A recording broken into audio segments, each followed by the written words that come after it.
Hello, everyone. Welcome to Community Keynotes.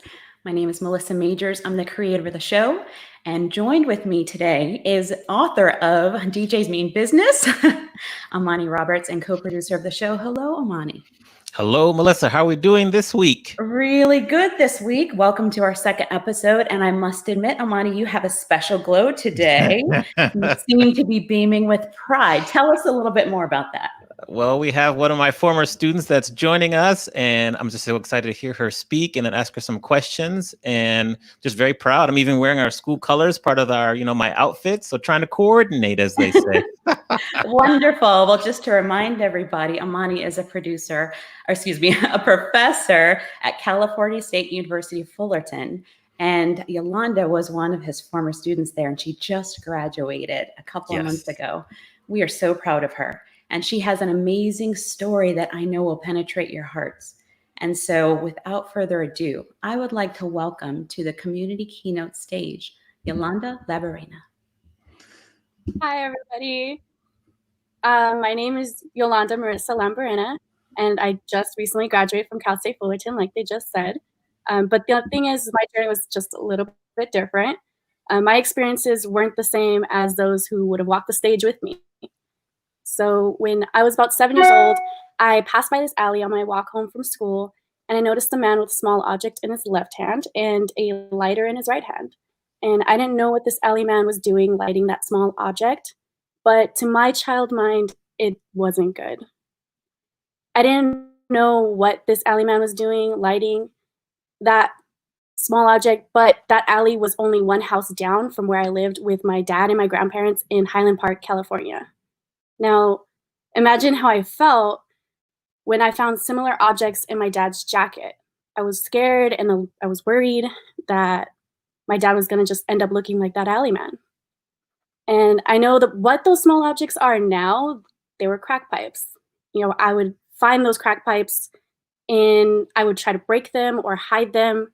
So, because I just didn't want my dad to do them, and I was just trying to help and keep him from doing whatever that alley man was doing, which wasn't the best idea because he would become angry. And I didn't know how drugs worked back then. I didn't know they cost money. I didn't know that people who use them tend to have withdrawals or how it messes with their head. So the consequences didn't really dawn on me that I would be beaten for taking those pipes. I was just trying to help.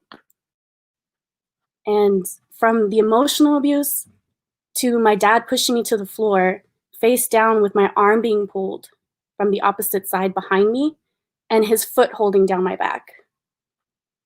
So one day my grandma told me how I had an uncle. He was my dad's older brother and unfortunately had his life taken away at age 18 after being shot in an alley next to his pregnant girlfriend.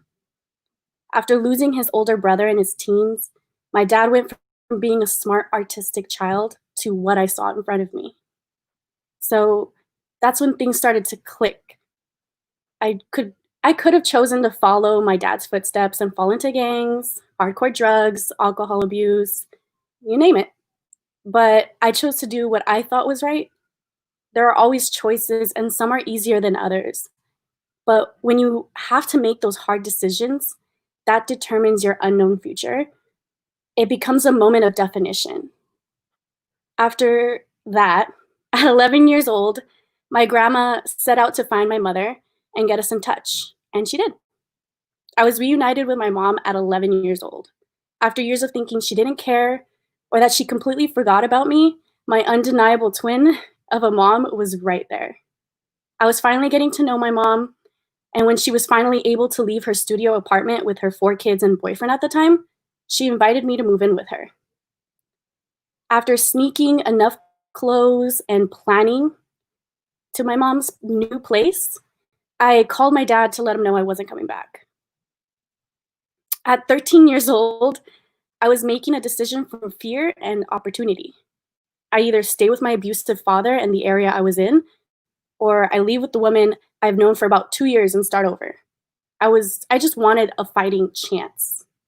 So neither option was good to me, but I made a conscious decision to deal with that uncertainty and change, and I took it. The emotional toll this transition in my life took on me was just completely traumatizing. Imagine feeling like you betrayed someone you loved for 13 years just to leave with someone you just met again for 2. Even after all the emotional and physical abuse I endured, I never could hate my dad. I love him. It might not be the story most people know, but Charles Swindoll said it best. Life is 10% what happens to me and 90% how I react to it. My reaction was not to mimic or blame my father for what happened to me, but to be better than that.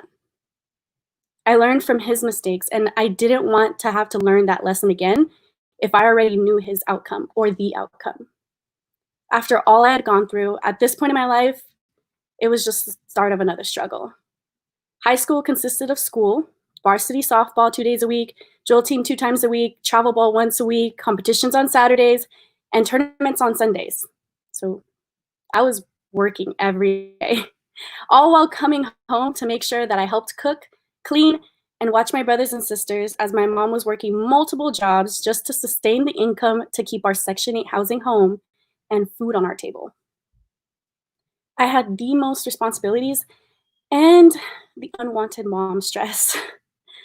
And I was still dealing with my own high school problems, but I was just happy. I was genuinely happy just to have siblings and to finally go outside without having to keep track of my surroundings and or be scared in general. I was aware of the situation I was in, and I knew I had to work hard to get into college. So I looked into getting a job right after high school. And I took things day by day just to get into Cal State Fullerton. But I did it. And my family didn't pay for any of my school, not my car, not my insurance, not even my phone bill. Starbucks was a great first job to help me pay for the bills, but I had to get a full-time job to sustain that pay. And so I quit, and I ended up getting a job at Toyota, full-time, working 30 to 40 plus hours, as well as taking full-time classes because I wanted to finish getting my degree. I didn't realize that I sacrificed going out with friends and living that normal teenage life because I thought I owed my mom and my siblings that extra help. So my schedule was ridiculous. I went to classes, then straight to work, and had to finish my homework during my lunch or right after my shift. It felt like there were no breaks in my life and I couldn't even breathe. So at one point, I had to work Memorial Day weekend, and I stayed from 9 a.m. to 1 a.m. the next day. That upcoming Tuesday, I had an important midterm, and unfortunately, I walked into that class with little sleep and no knowledge of what was going to be on that test. Knowing I failed so bad, I gave my test to the professor, and I asked really quietly, is there a chance of me passing? Because if I didn't pass this class, I could not graduate, and I'd have to retake it and stay another semester. So she went over how I can make up for failing by getting at least a B or higher on the rest of my tests or projects. So that little bit of hope was all I needed. I just needed that little bit of hope of succeeding after my huge failure. And it's all I needed. I walked out overthinking and crying because I just failed. And it's that unknown part of, I don't know if I'm gonna be able to do this, that got me in tears. But I was on my way to work, so I had to wipe away those tears and act like nothing was wrong. I didn't think much of how crazy my life was as a teenager until one psychology class at Cal State Fullerton. I answered a question and I used Section 8 housing as an example. And to my surprise, nobody in that class knew what that was. So I had to explain it, and I got judgmental stares. I started to feel like I should feel embarrassed or sad for a second. But then I realized these stares were coming from the same people who just admitted that their parents were paying for their full tuition, or they just were gifted a brand new car at high school graduation. I made it to the same spot they were in without any of that help. And so I felt empowered. All my life, the cards have not been dealt in my favor. I've had every reason to take the easy choice and just follow everyone else who deals with adversity or abuse, get hooked on drugs, live on the streets, find an easy way to make a quick buck, or even commit suicide.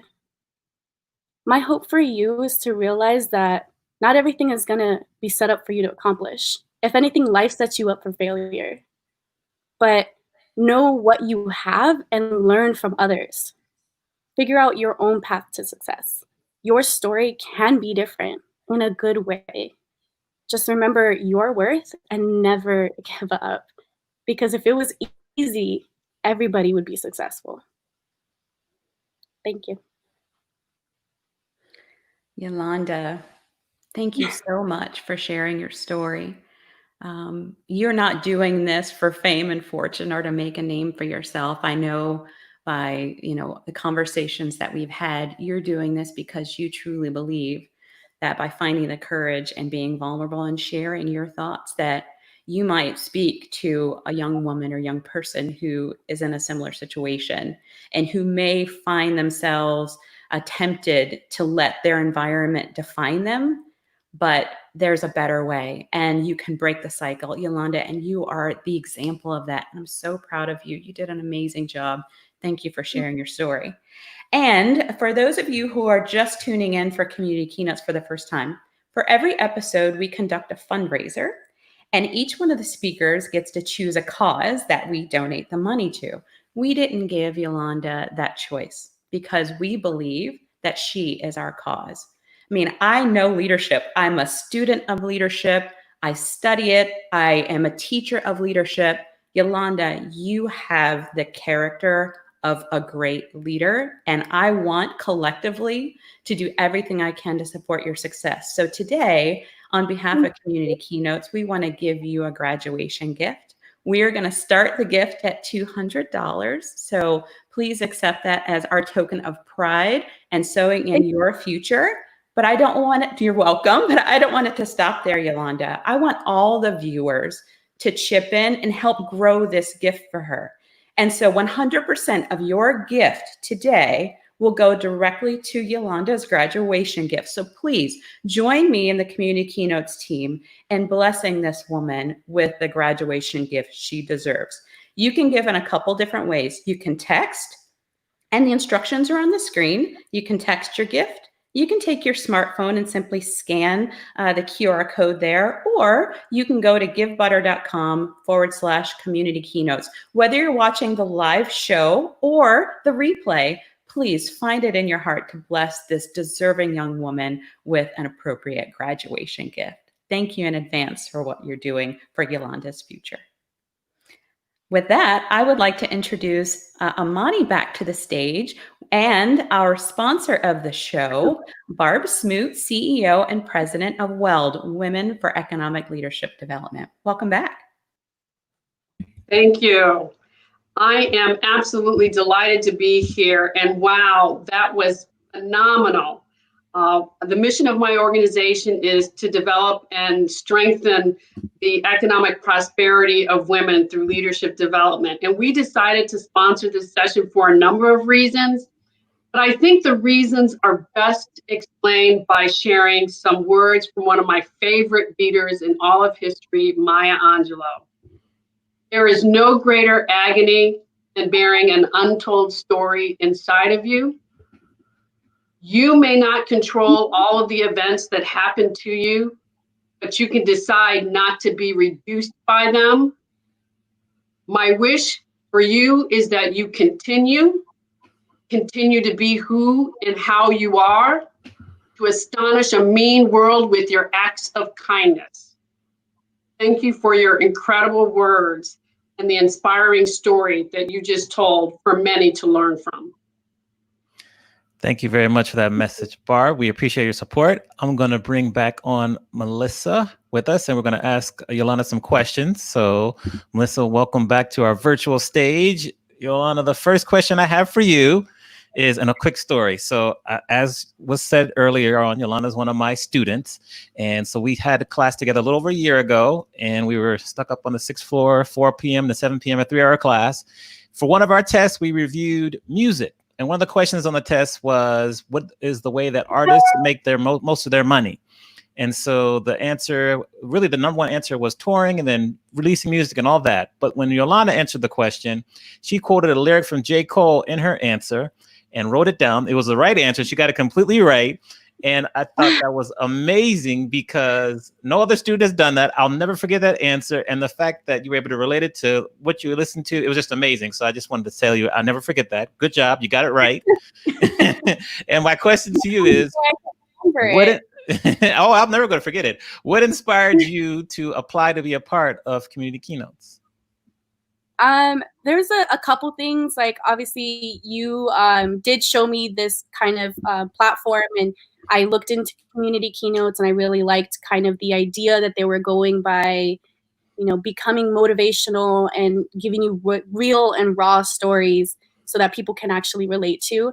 But it's always been something that I wanted to help with in some kind of way, because I know I don't have everything. I don't have the right, you know, words to say to a lot of people, but I do know that my story can be relatable to a lot more other people that I know. And after seeing so many people need that kind of guidance, I kind of wanted to be able to be that voice a little bit, because some people just honestly need to know that they're not alone.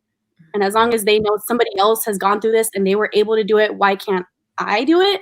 And that's a huge, you know, reason why a lot of people tend to go out of their way to ask for advice or have idols in general. You know, you idolize them for a specific reason. So. Well, if I can jump in, I think job well done. I know for a fact there are people looking up to you, Yolanda. I mean, your younger brothers and sisters, you're serving an example to so many people. And your story really, I know that it's not only made a difference today, it's going to continue to make a difference. So mission accomplished. Our next question is, what is it about you yourself that prevented you from falling victims to drugs and the environment that you spoke about? I think the fact that I had to kind of become really independent really young, I started to realize that route wasn't really what I wanted, and how it just wasn't good. You know, it wasn't, why would you want to do that to yourself? Kind of idea was going through my head as a kid. And as I got older, I started to realize, like, yep, yeah, I don't need that. I'm okay. And I see other people, like, I do want to kind of give my best friend's mom, her name is Judith, her a little bit of shine, because I saw how she was doing so well, and she wasn't doing the route my dad was doing or anybody in my community was doing. She was doing a different route. She was a businesswoman. She was smart, and she made her own choices. As a woman, a lot of times, you know, we always get that cliche, stereotypical stuff, but seeing her thrive, it was kind of, you know, motivating. And I was like, oh, you know what? I don't have to do this route. She's found something. I think I could find something too. So it was kind of like that. Yeah. Melissa, looks like you wanted to jump in with a question there. Go ahead. Well, I just wanted to give a shout out to Judith. Good job and your influence over this woman. And Yolanda, you are Judith in somebody else's eyes. So just recognize that somebody's looking up to you right now. Yeah. So you mentioned, you know, you just recently graduated from school back in like a couple months ago.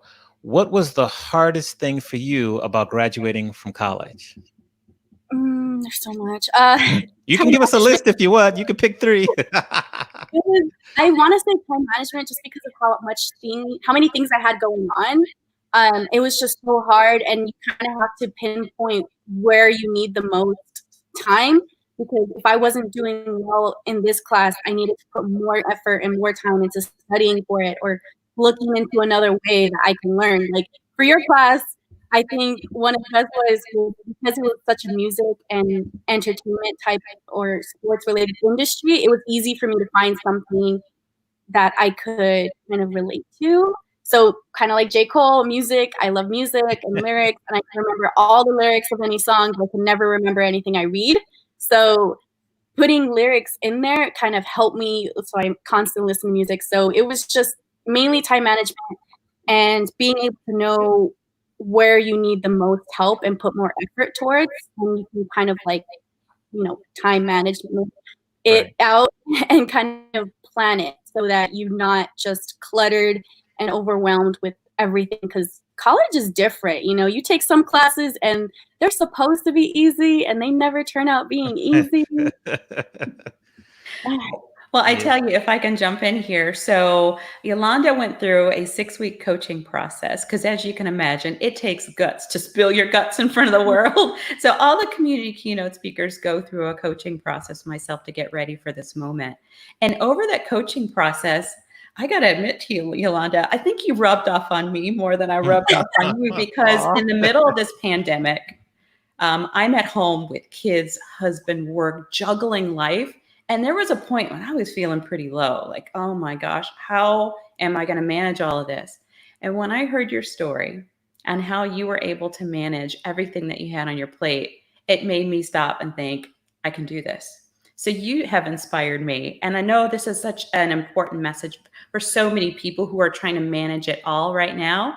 If Yolanda can do it, ask yourself, what would Yolanda do? That's my statement right now. And I encourage everybody to do the same. It'll get you through. So now, that great point, Melissa. My question to you next, Yolanda, is, first, do you remember the J. Cole lyric that you quoted? That's the first part. Do you remember that? Well, I think I have to remember the song for a second. Okay, well, you think on that. As you're thinking on that, what do you think so far in your very young life, what has been maybe the greatest lesson that you've learned so far?